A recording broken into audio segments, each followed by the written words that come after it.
Oi, gente! Sejam muito bem-vindos ao Pode Seplac, o podcast do Uniceplac. Estamos aqui para discutir ideias, falar sobre inovações, o mercado de trabalho e, de repente, tirar algumas dúvidas ali sobre os cursos da nossa instituição e muito mais. Eu sou a Nicole Silva.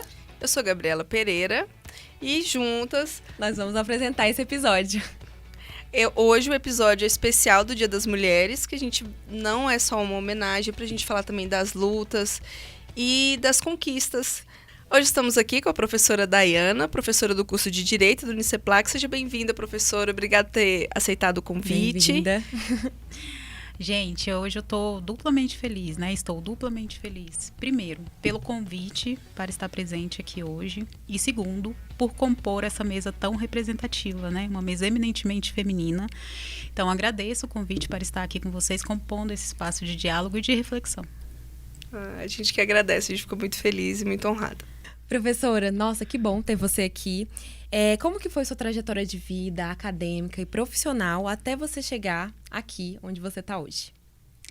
Eita, resumir a minha trajetória de vida acadêmica e profissional vai ser difícil, mas eu vou tentar fazer o resumo aqui sem tomar muito tempo. Bom, começar pela trajetória de vida, né? Eu acho que a minha história não é diferente da história de muitas jovens, né? De muitas mulheres no contexto do Brasil.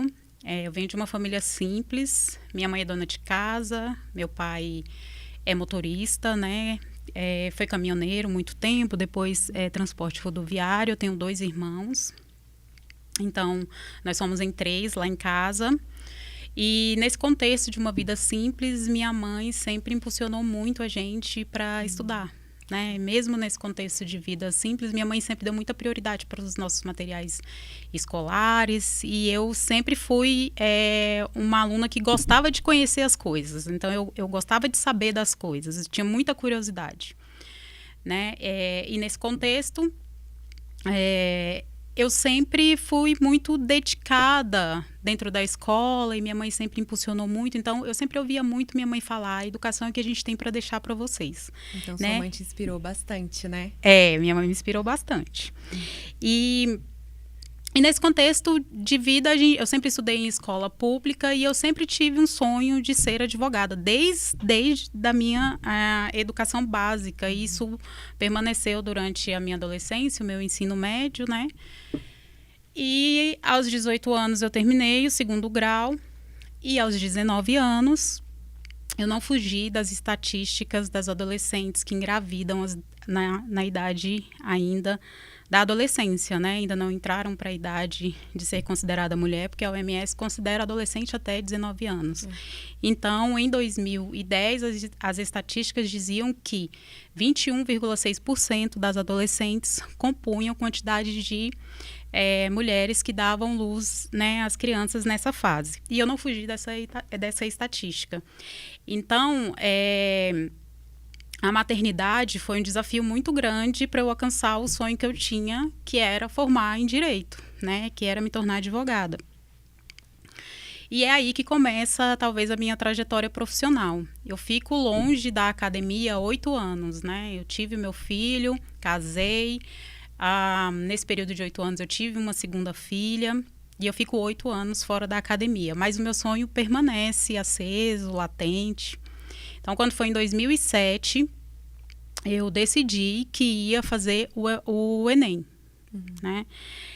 Nesse período, meu filho já ia para a escola, minha filha também. Eu não podia pagar um cursinho, porque já tinha ali quase 8 anos fora, né, da academia, então muita coisa eu já tinha esquecido.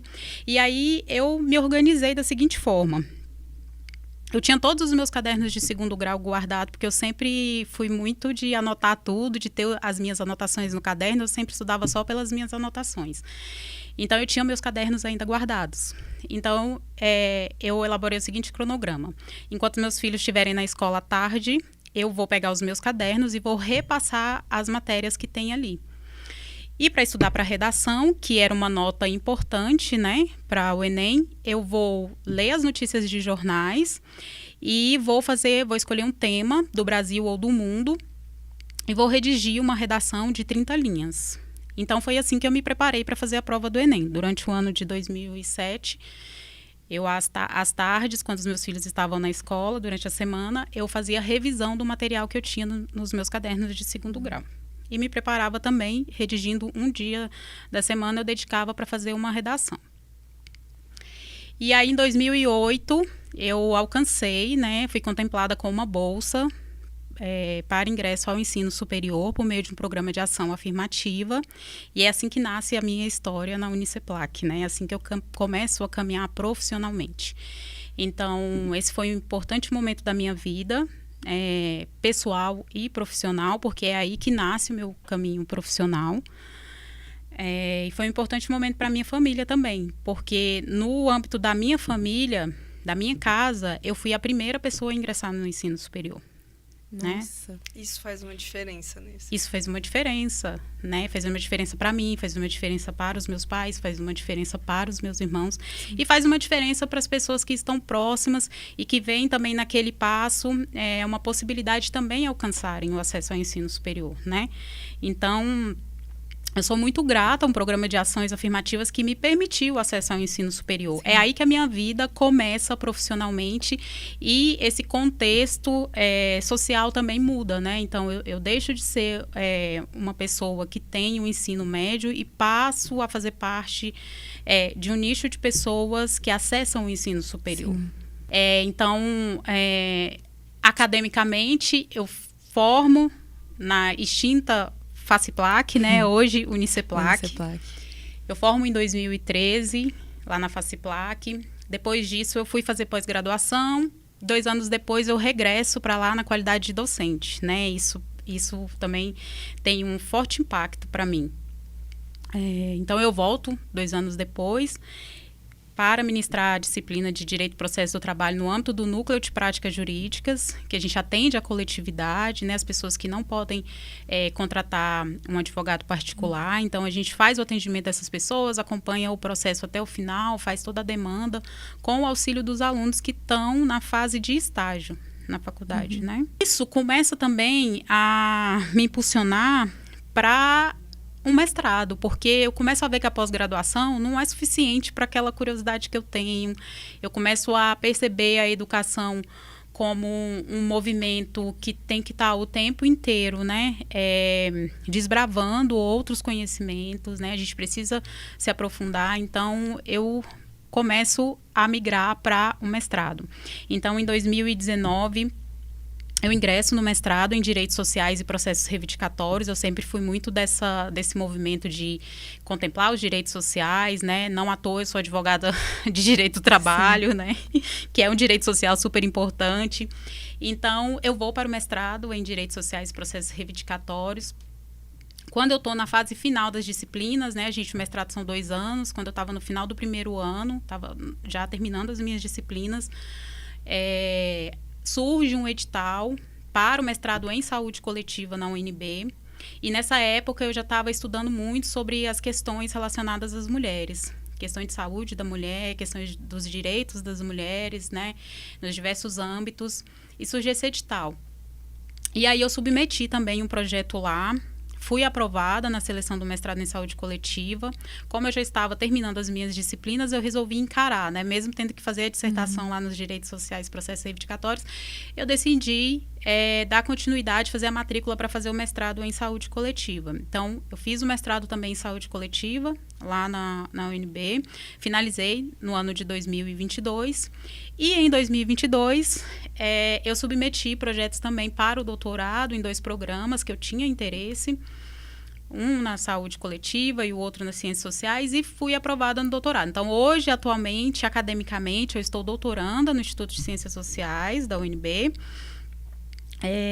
Desejo finalizar o doutorado, né? E continuo afeta nessas pesquisas, no âmbito dessas pesquisas, eu continuo afeta as temáticas relacionadas às mulheres. As mulheres. E como mulher, quais foram os maiores desafios assim que você enfrentou profissionalmente? E que eu enfrento, eu acho que diariamente, Sim. né? Porque profissionalmente, os maiores desafios que eu tenho, por incrível que pareça, são no âmbito de enfrentamento de demandas relacionadas às mulheres. Então, todos os dias tenho demandas de assédio moral, assédio sexual, a violência doméstica, em que a mulher busca uma suspensão do contrato de trabalho dela em razão de estar sofrendo uma violência doméstica, né? Uma ameaça de um feminicídio. Mulheres gestantes que são demitidas porque estão gestantes, ou mulheres que são demitidas porque maternaram e estão no período, né, pós-licença maternidade, quando retornam, tem toda a dificuldade de manutenção do contrato de trabalho por conta da condição da maternidade. Então, todos os dias são esses desafios que eu enfrento. E atuar numa demanda dessa é muito desafiador. Por quê? Porque eu preciso fazer com que o juízo olhe para aquela demanda com uma ótica, né, com uma lente de gênero, né, para que ele possa entender que aquela demanda envolve uma mulher e que existe todo um processo de discriminação da mulher, né, da manutenção de um contrato de trabalho, da manutenção da mulher no mercado de trabalho. Eu preciso fazer com que ele enxergue isso a partir desta lente. Então, não é fácil, é muito desafiador a gente fazer isso, né? A gente, em 2023... Ainda bem, a gente tem um protocolo para perspectiva, para julgamento com perspectiva de gênero, né? Que está instituído aí para que toda a magistratura utilize, para que eles consigam fazer essa leitura a partir desta lente. Então, ainda é muito desafiador lidar com demandas que envolvem mulheres. E você acha que, sua perspectiva, assim, tá melhor esse cenário? Porque eu tenho uma sensação que não mudou muito, assim, em relação a 20 anos atrás, no mercado de trabalho, em questão de processos. Você acha que deu uma melhora esse resultado de ter protocolos? Deu um resultado positivo? Olha, eu acho, na minha visão, eu acho que a gente vem caminhando paulatinamente, né? Paulatinamente, mas eu posso dizer para você que hoje a gente tem muito, muito mais políticas de inserção da mulher no mercado de trabalho, políticas de acesso a direitos que as mulheres foram conquistando ao longo dos anos. Às vezes a gente tem essa sensação de que está igual a 20 anos atrás. Por quê? Porque dá um passo para frente, às vezes 2 para trás. Então parece que a gente está sempre nesse estica e puxa. E né? as nossas vivências também, né? Elas proporcionam isso. Acho que a gente, ali no dia a dia, às vezes tem uma situação, você fica, meu Deus, não é possível que isso está acontecendo. É porque a gente fica assim, tá igual? Eu acho que existem ainda muitas atitudes que continuam acontecendo. Mas eu acredito que não tá igual. Eu acho que a gente teve muitos avanços. Acredito que nós teremos ainda outros avanços e torço para que eles continuem acontecendo diariamente, né? Porque eu acho que custa muito caro para cada uma de nós mulheres. Com certeza. Né? A aplicabilidade desses avanços, ver que eles estão acontecendo na prática. Então, por mínimo que seja, a ação é uma vitória. Né? Então, acho que a gente tem que comemorar e tem que estar sempre atenta, como a Gabriela falou. Será que está igual? Será que está diferente? Então, isso é um movimento de observar. Será que está mudando mesmo? Né? E a partir de observar e verificar, não está mudando, o que a gente pode fazer para tentar mudar? É porque às vezes eu fico numa sensação de que algumas questões, por exemplo, trabalhistas, a gente ainda sofre as mesmas coisas que a minha mãe sofria quando entrou no mercado de trabalho. Assim. Algumas questões da maternidade, por exemplo. Eu tenho essa sensação de que ainda é o mesmo assunto, assim. Mas é o mesmo assunto. Sim, e assim, o mesmo problema. Parece que o problema está lá. Do mesmo jeito. Eu concordo com você. Eu acho que ele está lá enraizado. Ele existe, ele é estrutural, né? Ele está enraizado e ele está espraiado também. Mas eu acho que hoje nós temos muito mais ferramentas para lidar com isso, né? Pedidos de urgências que podem ser feitos para as mulheres que têm filhos atípicos, né? Que precisam de um atendimento, de uma atenção maior. Então, eu vejo muitas ações hoje deferindo com que essas mães possam ficar mais tempo em casa, diminua a jornada de trabalho para poder cuidar dos seus filhos, porque a gente sabe que a maternidade é um cuidado muito mais exercido pela mulher. Né? Então, eu acho que o problema ele existe, ele está enraizado, ele está espraiado, mas a gente tem conseguido, por meio das ferramentas que a gente tem atualmente, tentar diminuir essas iniquidades. Mas o problema da maternidade, de fato, é um problema que está ali o tempo inteiro sendo discutido, né? Uma mulher que fica gestante é demitida porque agora ela está gestante, então ela vai precisar de período de afastamento, ela vai precisar se ausentar para ir para consultas, ela vai precisar de uma licença maternidade, né? É um período longo de afastamento do trabalho. E existem outras demandas também. As mulheres que são assediadas porque ela não pode ocupar um cargo de liderança, a não ser que ela dê um favorecimento, né? Seja ele um favorecimento que a gente sexual. Então, eu tenho um chefe que assedia a mulher para que ela ocupe, né, alcance, faça uma ascensão para um cargo diferente, né? Então, todas essas questões, essas demandas, são demandas que não são novas. São questões lá de trás e que ainda refletem hoje no nosso contexto social, seja no âmbito do trabalho, seja no âmbito da política. Mas nós temos mais ferramentas e eu espero que cada vez mais a gente tenha. Porque hoje a gente tem um público que está engajado em trazer essa pauta para discussão. Seja ele no âmbito social, seja ele no âmbito político, no âmbito econômico. E eu acho que é uma pauta que tem que estar presente, sempre presente, né? A gente tem que discutir isso. As mulheres precisam ingressar no mercado de trabalho e conseguir se manter no mercado de trabalho. E tem alguma mulher que te inspirou, assim, profissionalmente ou no âmbito pessoal, assim, que você, quando você escuta, você já pensa, assim? Nossa, falar de uma mulher só que tenha me inspirado é difícil. Né? Assim, eu acho que eu tenho muitas representatividades assim, que me inspiraram. Se eu puder elencar duas, assim, a primeira delas... Pode falar. Né? Eu acho que... porque quando a gente pensa de inspiração, alguém que te impulsiona, a gente pensa às vezes numa pessoa que seja, né, uma celebridade, que tenha títulos, que tenha um notório conhecimento, às vezes, acadêmico. Eu acho que isso é importante, mas também o conhecimento, aquele que é uma sabedoria genuína, né, também é importante. Então, uma primeira mulher que me inspira muito é a minha mãe, né? É uma pessoa que me inspira muito.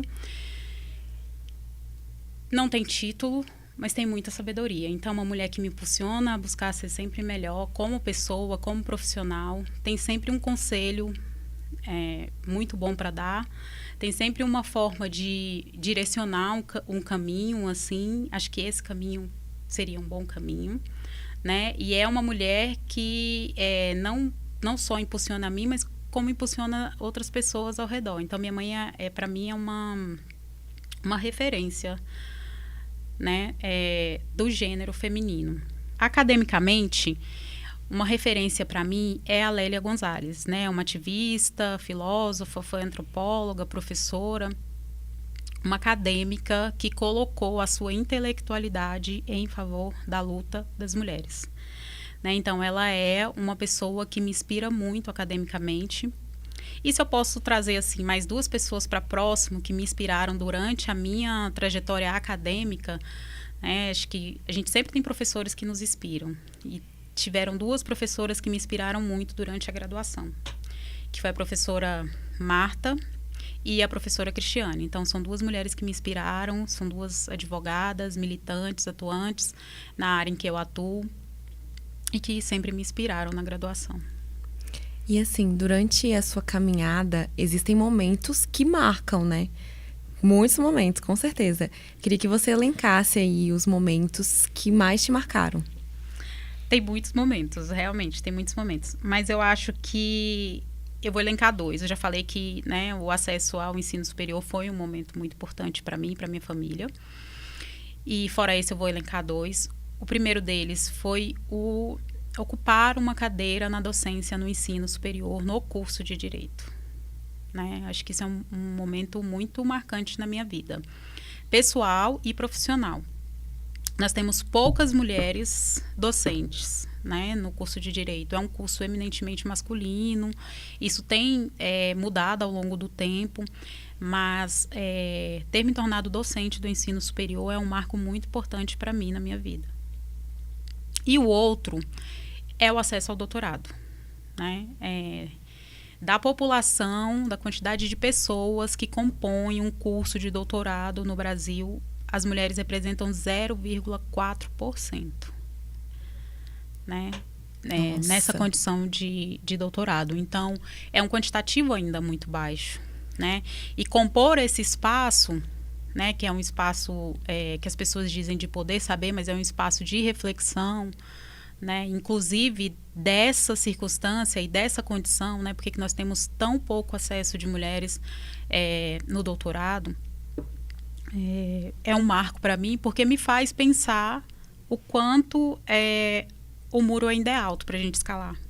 Sim, mas voltando a esse assunto que você falou da quantidade de mulheres no doutorado, você tem uma opinião, seja ela científica ou não, a respeito do porquê que elas não chegam? Porque para a graduação, quando entra, a quantidade de mulheres é sempre maior. Sim. Mas não a quantidade que termina, que faz mestrado, que faz doutorado, vai diminuindo. Quanto maior é o cargo, né, academicamente, vai diminuindo essa quantidade de mulheres. Você tem uma Eu não perspectiva? tenho um dado assim, científico comprovado para mencionar, mas eu tenho, né, uma concepção. Eu acredito que para as mulheres vão aparecendo os desafios, né? A maternidade é um deles, o cuidado, porque o cuidado é muito mais exercido pelas mulheres, então a gente acaba exercendo o cuidado com os nossos familiares, né? Então, eu acho que isso são questões que vão aparecendo na vida cotidiana e que vão impactando nesse progresso acadêmico, né? Isso acaba impactando, acaba dificultando, acaba inviabilizando a continuidade desse transcurso que a gente entende como sendo um transcurso normal para quem está na docência, né? A pessoa ingressa, faz uma pós-graduação, vai fazer um mestrado, vai fazer um doutorado, mas acaba que os obstáculos que vão aparecendo, e muito mais para o perfil, pelo recorte de gênero para as mulheres, são questões que vão impactando nessa continuidade. É uma sugestão, eu acredito. Eu também tenho a mesma perspectiva, assim. Eu tenho a mesma... Porque eu lembro quando, na época que eu estudava, ensino médio mesmo, e quando eu entrei na faculdade, a quantidade de mulheres era enorme. Só que quando a gente vai formar, já o número é outro. Exatamente. Vai reduzindo, as mulheres vão ficando ao longo do caminho, né? Vão ficando ao longo do caminho. É isso. Eu tenho uma forte concepção de que é mais ou menos isso. Então, os homens exercem muito menos, né, o cuidado. Os homens não têm o mesmo cuidado, o mesmo tempo de dedicação na maternidade que as mulheres têm. Então, o homem ele consegue dar continuidade, né? Não que o homem não tenha dificuldades, não encontre barreiras. Tem dificuldade, tem barreiras, mas as mulheres têm barreiras que são muito mais intransponíveis. Sim. E nesse recorte de gênero, teve alguma superação significativa, assim, na sua vida acadêmica e profissional? Eu acho que essas duas que eu mencionei, né? Acho que são duas superações, assim. Compor um quadro de docente sendo mulher e ingressar no doutorado sendo mulher, né? Por mais que... É um paradoxo, né? A gente sabe que as mulheres formam muito mais que os homens, mas elas estão em menos quantidade no ensino superior como docentes, dependendo do curso, tá? Porque a gente tem curso que as mulheres são significativamente em quantidade muito maior que os homens. Pedagogia, né? Enfermagem, sim. E profissões de cuidado, né? Profissões de cuidado, porque as duas estão relacionadas ao cuidado.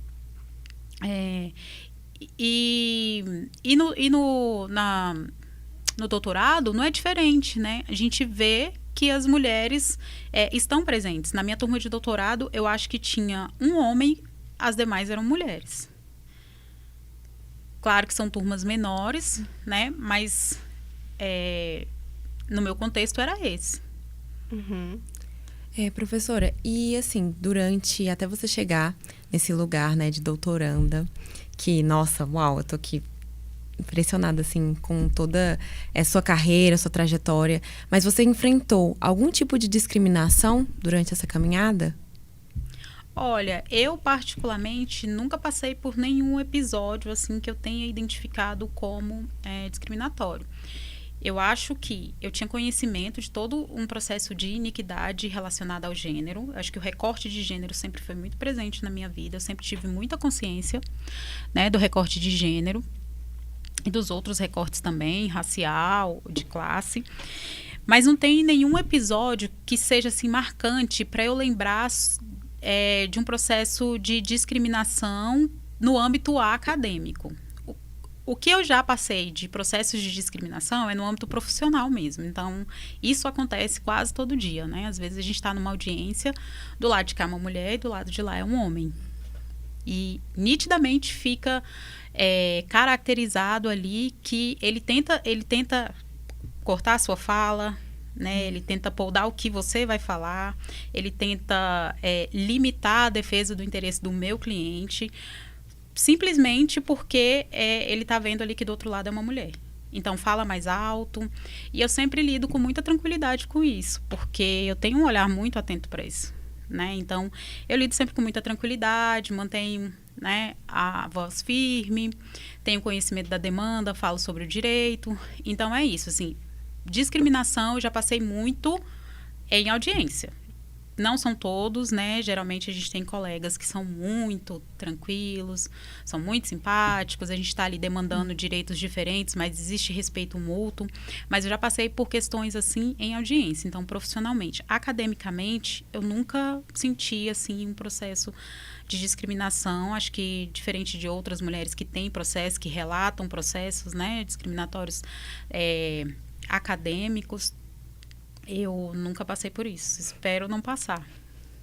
Nesse assunto ainda, né, do direito, vocês exercendo a profissão, qual que foi a importância da representatividade feminina, de gênero? Eu acho significativamente importante a representatividade feminina no âmbito do direito, né? Essas demandas que eu fui falando para vocês, né, de assédios, essas discriminações, esses processos de iniquidades, eles acabam chegando no judiciário. E se nós temos um judiciário que tem uma representatividade feminina, se nós temos advogadas que atuam em favor desses direitos, essa representatividade vai ter significância no resultado dessas demandas, né? Então, acho que é imprescindível a gente pensar o direito como uma estrutura que consegue também desfazer essas iniquidades. Então, acho que a presença de mulheres, seja no judiciário, seja advogando, né, seja como serventuário da justiça, seja na defensoria pública, no Ministério Público, acho que faz muita diferença quando a gente precisa de uma lente de gênero para as demandas. Eu acho que até a compreensão do caso é diferente, né? Exatamente. Eu me colocando no lugar de alguém que, se eu precisar contratar uma advogada, dependendo do assunto, vai ser muito mais fácil eu tratar com uma outra mulher do que com um homem, assim, me colocando no lugar no caso cliente que fala, né? É isso. Acho que faz muito sentido, faz muito sentido isso que você está falando, né? Eu já atendi demanda em que a gente chama de assistida, né? Quando a gente está atuando pelo núcleo de prática, em que a assistida chegou e, assim, ela não conseguia conversar com os estagiários, porque ela não se sentia à vontade, né? Então, eram homens. E aí, a gente também tem que ter esse cuidado de observar, assim, né? A partir da demanda, o que está acontecendo. Então, eu senti que ela queria falar alguma coisa, mas ela não conseguia falar. Então, eu fiz um atendimento individualizado com ela. E aí, na sala, enquanto ela estava comigo, ela relatou, não, é porque eu sofri um assédio sexual, mas eu tenho vergonha de falar sobre isso. O que acontece, né? A vítima tem vergonha. Ela acha que ela tem algum tipo de responsabilidade, alguma conduta dela que influenciou. Então, ela ficou sem conseguir contar. E aí, é como você está falando. Às vezes, sente, né, uma segurança maior quando do outro lado tem uma mulher. Porque você pensa, eu vou ser acolhida, né? É uma mulher do outro lado. Talvez ela vai entender o que eu estou sentindo ou o que eu estou passando, né? Então, existe tudo isso. Até, assim, pensei num exemplo, não tem muito... Mas eu, Nicole, quando eu peço um Uber e eu vejo que é uma mulher... Você sentiu alívio, a sensação de alívio. Essa mesma sim, sensação que você tem, exatamente. Eu também já tive inúmeras vezes, né? Porque a gente fica apreensivo. A gente, às vezes, pede ali um carro de aplicativo e às vezes é de noite, né? Assim, eu acho que tem muito mais temor. A gente tem muito mais temor à noite, as mulheres, né? Eu, pelo menos, tenho muito mais temor. Mas eu fico pensando, será se... como que vai ser, né? Em qual lado que eu sento? O que que eu tenho que observar de diferente? Então, a gente fica nisso. A gente compartilha ali a nossa localização, né? O trânsito ali, mas a gente fica nessa preocupação. E quantas vezes chega uma mulher e você sente aquela sensação de alívio, assim, né? De paz, né? Eu vou chegar no destino bem. Aquele medo vai embora, né? Às vezes eram destinos assim, bem pertinho. Às vezes eu estava ali na Santa Maria, indo pro Uniceplac, aí eu tinha que fazer ou alguma coisa ali perto da minha igreja, né? Que eu tenho uma igreja ali perto do Uniceplac. E aí eu pegava da Santa Maria pra lá. Quando era uma vez eu peguei com uma mulher, e aí eu fiquei, nossa...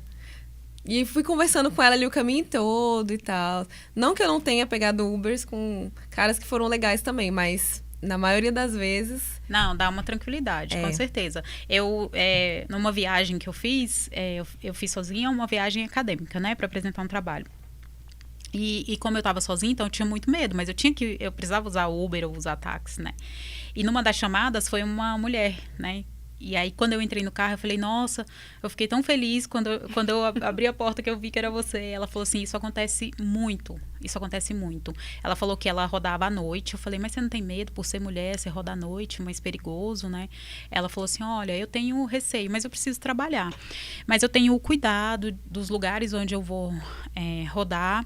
E eu tenho muita sorte de pegar muita mulher à noite. E elas sempre me falam, assim, da sensação de alívio que elas sentem quando percebem que é uma mulher. E essa demanda é tão recorrente que em São Paulo tem um aplicativo que é para mulheres motoristas e para mulheres passageiras. Olha, eu não sabia. Sim, e eu usei, é muito bom, eu recomendo. Não sabia, ótimo. Ótima dica. Dá uma segurança, um alívio, assim, principalmente São Paulo, que é uma cidade caótica, enorme. Mas que eu saiba, só funciona lá. Eu nunca vi funcionando aqui. Gente, vamos trazer para Brasília isso. Sim, por favor. Nós, mulheres, precisamos. Até abrindo um comentário sobre isso, né? Tem uma academia no Gama, que ela é só de mulheres, são de amigas minhas. Elas abriram só para mulheres. E eu fiquei assim, ó, gente, maravilhoso. Inclusive, eu malho lá. E eu acho incrível o fato da ideia, né, porque acaba que você vai num ambiente ali na academia, é um ambiente que você fica assim, ai, meu Deus, será que eu posso usar esse top? Será que, né, e ele não tem um comentário, alguma coisa do tipo. E ali, quando você entra no lugar, pelo menos, eu fico, tranquila. Muito tranquila, de verdade. A gente começou a falar, né, de ferramentas, assim, será se tá igual, será se tá diferente? Olha o quanto de ferramentas a gente foi falando aqui, sim, né, assim, que existem aí e que nós mulheres nos sentimos acolhidas e contempladas, né? Aplicativo, uma academia que seja específica para mulheres, né? Então, muitas ações que estão aí acontecendo aos poucos. Então, essas mínimas coisas também têm feito diferença para nós, mulheres. Mas, no meu caso, eu fico muito esperançosa, mas ao mesmo tempo me dá uma entristecida. Porque, assim, a gente precisa desses lugares, né? A gente triste, precisa. Você precisa de uma academia exclusiva só para mulheres, para você se sentir bem, para malhar. Sentir segura, né? Para se sentir segura, num aplicativo que tenha só motoristas mulheres, para você se sentir segura. Eu espero que essas ferramentas que a senhora deu exemplo traga mais segurança para todas nós também, né? Que a gente se sinta mais confortável vivendo em sociedade e circulando nos lugares sem precisar de tantas adaptações, assim. Porque ao mesmo tempo que isso me alivia, também me entristece. Não te entristece um pouquinho, não? Me dá uma certa tristezinha, assim. Sim, me coloca para refletir, assim, por que a gente tem, né, esses espaços diferenciados, por que a gente precisa disso, por quê? E aí, assim, uma resposta para mim muito clara é que a gente vive, todos os dias, nós mulheres vivemos significativas violências, né? Significativas violências. E aí, às vezes, a pessoa pensa violência só no âmbito de uma violência física, né? São violências institucionais, né? São violências físicas, são violências psicológicas e são violências por nossa condição de sermos mulheres. Sim. E como que você vê esse papel das mulheres na busca pela igualdade de gênero dentro da academia e do mercado de trabalho? Gente, eu acho que dentro da academia há um levante, assim, né, das mulheres. Eu vejo, assim, inúmeras pesquisas que as colegas lá estão fazendo, né, relacionadas às mulheres, relacionada a essa perspectiva de gênero. Então, eu acho que a gente está crescendo nesse movimento de pensar o gênero com todas essas problemáticas que envolvem ele. E no âmbito profissional, eu acho que a gente tem muitas profissões que as mulheres estão ocupando o espaço. Me alegra muito ver mulheres ocupando espaços na tecnologia, né? Que há tempos atrás a gente não tinha mulheres, via, né? Era uma profissão eminentemente masculina. E hoje nós temos. Vê pelos cursos, né? A gente vê pelos cursos, né? A gente vê. O curso de tecnologia tem uma quantidade enorme de mulheres ingressando. E isso traz uma alegria pra gente. Por quê? Porque nós estamos passando a compor espaços que antes nós não transitávamos. Né? Uhum. E não transitávamos porque os espaços se estruturaram assim. Então, a gente está desfazendo essa estruturação que existia. Né? Então, eu acho que a presença feminina no espaço acadêmico, há presenças femininas nos espaços profissionais. E eu acho que a tendência é que a gente aumente esse número, até em razão de que eu acredito muito nas políticas que estão sendo desenvolvidas. Eu acredito muito nas instituições que estão desenvolvendo, né, inclusão de diversidade no seu quadro, seja a diversidade de toda forma, ela contribui para o trabalho, ela contribui para diminuir as iniquidades, e a gente tem visto esse movimento, tanto no âmbito público como no âmbito privado. Então, me entristece, claro, algumas coisas, mas eu tenho uma perspectiva de acreditar que a gente vai ter dias melhores. A gente precisa acreditar nisso, né? E a gente precisa acreditar e a gente também precisa executar ações para que a gente tenha dias melhores nesse cenário de gênero. Até na instituição mesmo, no Uniceplac, a gente tem uma quantidade grande de professoras, de coordenadoras, né? A reitora. Em cargo de liderança. Em cargo de liderança. Então, a gente Isso é tem incrível. um exemplo dentro da nossa instituição. É incrível. A gente tem um cargo de liderança exercido por uma mulher, né? E a gente tem nos outros cursos muitas coordenadoras, né? E nós temos muitas docentes. Né? Inclusive no curso de Direito, né? É uma coordenadora. É uma coordenadora. Sim. E, assim, professora, para fechar, eu gostaria que você falasse um conselho que você dá para mulheres que estão ingressando agora nessa área acadêmica, que estão pensando, saindo ali do ensino médio, né? Ou até cogitando entrar na graduação. Qual conselho que você daria para essas mulheres? Eu acho que a representatividade é significante para essas mulheres pensarem o ingresso e pensarem a manutenção nesses espaços, né? Então, nós precisamos de quantitativo de mulheres que ingressem nesses espaços. Então, não tenham medo, venham para o ensino superior, vamos para a carreira acadêmica, vamos fazer mestrado, vamos fazer doutorado. A gente pode transitar onde a gente quiser, a gente pode alcançar o que a gente quiser. Não existem limites para os nossos sonhos. Nenhum limite, né? Os obstáculos, eles vão aparecer para mim, para você, para outras pessoas, mas a gente não pode se limitar a esses obstáculos, né? Então, eu sempre acreditei que eu poderia alcançar aquilo que eu determinasse que eu iria alcançar.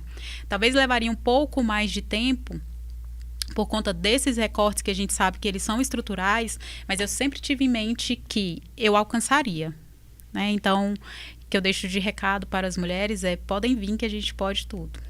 Eu queria agradecer a presença da professora. Muito obrigada, professor, por você ter aceitado o convite. E a gente vai encerrar agora o podcast. E a gente queria dar uma lembrança. Gente, um mimo. Eu que agradeço. Foi ótimo estar aqui com vocês. Uma canequinha personalizada do nosso podcast. Muito obrigada. Muito obrigada pela presença. A entrevista foi incrível. É um assunto muito legal que, assim, pessoalmente me inspira muito. Eu gosto muito. E eu espero ter oportunidade de ouvi-la mais vezes. A senhora com certeza. É muito incrível. Sim. Muito obrigada. Você é uma inspiração, professora. Somos todas nós, gente. Nossa. Todas nós somos. Você hoje. certamente é uma inspiração para alguma outra mulher. Gabriela também é uma inspiração para alguma outra mulher. Então, que nós sejamos representatividade para as mulheres que nos rodeiam sempre. Todas nós. É isso, sobre isso. É isso, muito obrigada. Obrigada para quem assistiu, quem acompanha aqui com a gente. Muito obrigada. E se você quer acompanhar a gente, os próximos episódios que serão postados, ou até mesmo outras informações sobre os cursos, entre na nossa rede social, @oficial, e acompanhe tudo por lá. Tchau, tchau. Tchau.